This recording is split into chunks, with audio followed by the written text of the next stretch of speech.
We are back with the sports obsession and UFC Fight Night review, Whittaker versus Till. So we're gonna just go over the main card and we're gonna go up what fights I liked, what fights I was a little iffy about, but most of them are great. And let's get started. So the first card we're gonna talk about is Hazmat Shemaev versus Raz McKee. So the man who just smashes everyone, and he makes it clear that he does so. His first bout was 10 days before his fight. I think he landed about 124 shots or something like that. And I remember that John Phillips only landed two. Yeah, that was unheard of. And that was just about 10 days ago. A little more now. And then on Saturday, Shemaev fought the new up-and-comer Raz McKee, who is an excellent fighter in his own right. And if he fought anyone else, he would probably be an up-and-coming potential great fighter. But he fought against Shemaev, and Shemaev just walked up to him, picked him up, walked into his own corner, threw him on the ground, continued to beat him up, And I'm pretty sure he landed about 68 shots. Raz McKee took no damage. Great fight, crazy, insane performance. He is the hottest name in the UFC with Sean O'Malley, Edmund Shabazian, and Yuri Prohashka, I think. I think those are probably the four biggest up-and-coming fighters in the UFC that I'm all excited about. I honestly don't see Shemaev really losing in the future. The rumor is that he's going to be fighting on UFC 252. I would be pumped if he fights because he took no damage. Hopefully he's more of a top 15 opponent. I really want to see him against someone with some ground skills or some takedown defense would be interesting because I want to see him a little more of a stand-up. But I followed him throughout the years, and he has good boxing. So really, I'm pretty excited about Hazmat Shemaev in his future. I think he could easily take the title one day. Now on to Craig versus Antigulov.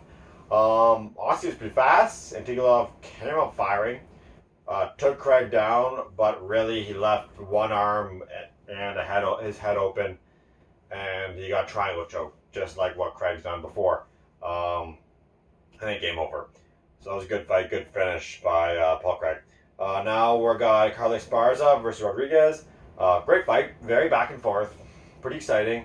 I think if Rodriguez had a little bit better takedown defense, I think she would be possibly have won that fight.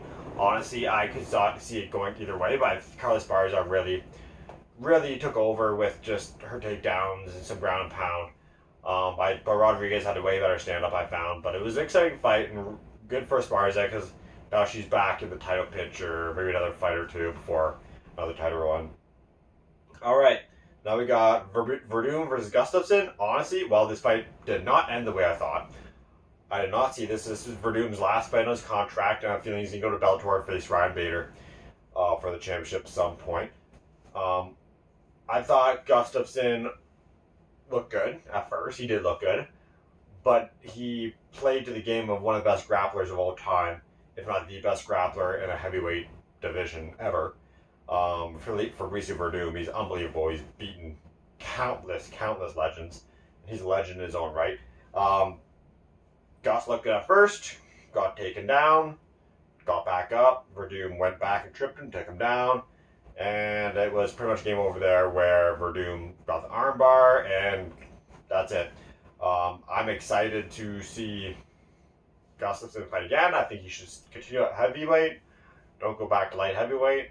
I think he'll be good for his next fight, whoever he fights next. Maybe a little less ranked opponent. Alright, now time for the trilogy fight I was most excited for the night. I grew up watching these guys. I grew up watching Shogun Rua versus Lil Nog back in 2005. That was one of the first events I've ever watched in Pride. That was amazing. Amazing. And they fought again in 2015. Great fight. And they fought again 5 years later in 2020. I was pumped about this fight. A lot of people were like blasting it. How is this a co-main event? This is ridiculous. They're two old guys, but really those casual fans have no idea what these guys have done for the sport. They're two of the best Brazilian mixed martial artists of all time. They're legends in that country, legends to hardcore fans. It was an awesome fight, great fight back and forth. Lil Nog had the better boxing, that was very showed.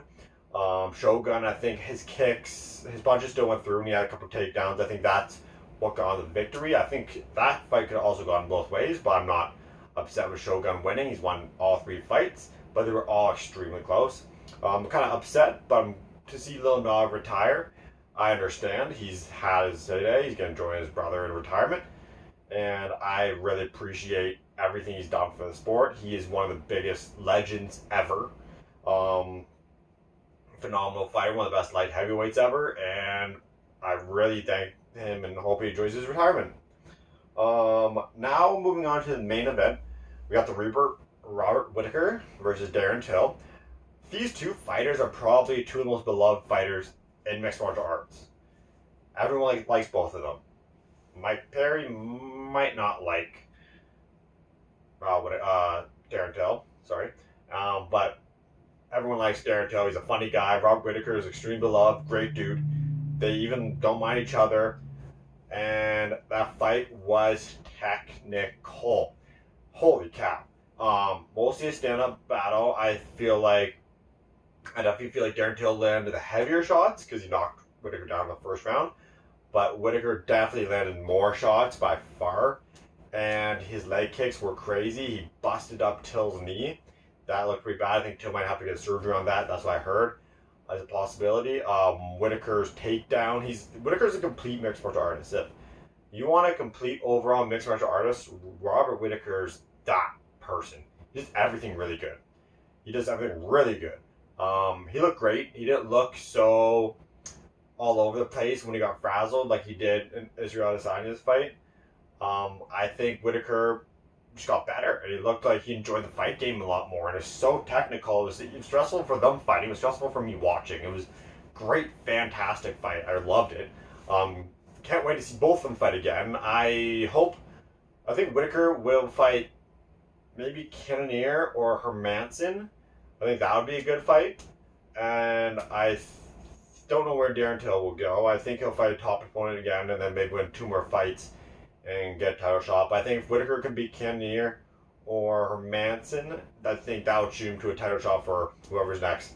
I think that'd be an awesome fight because I think Robert Whittaker is really back at it, and I think he's not afraid to take on anyone. And he would have a good chance to get Izzy for a second time, possibly, with how he looked for that last fight with Darren Till. That's it.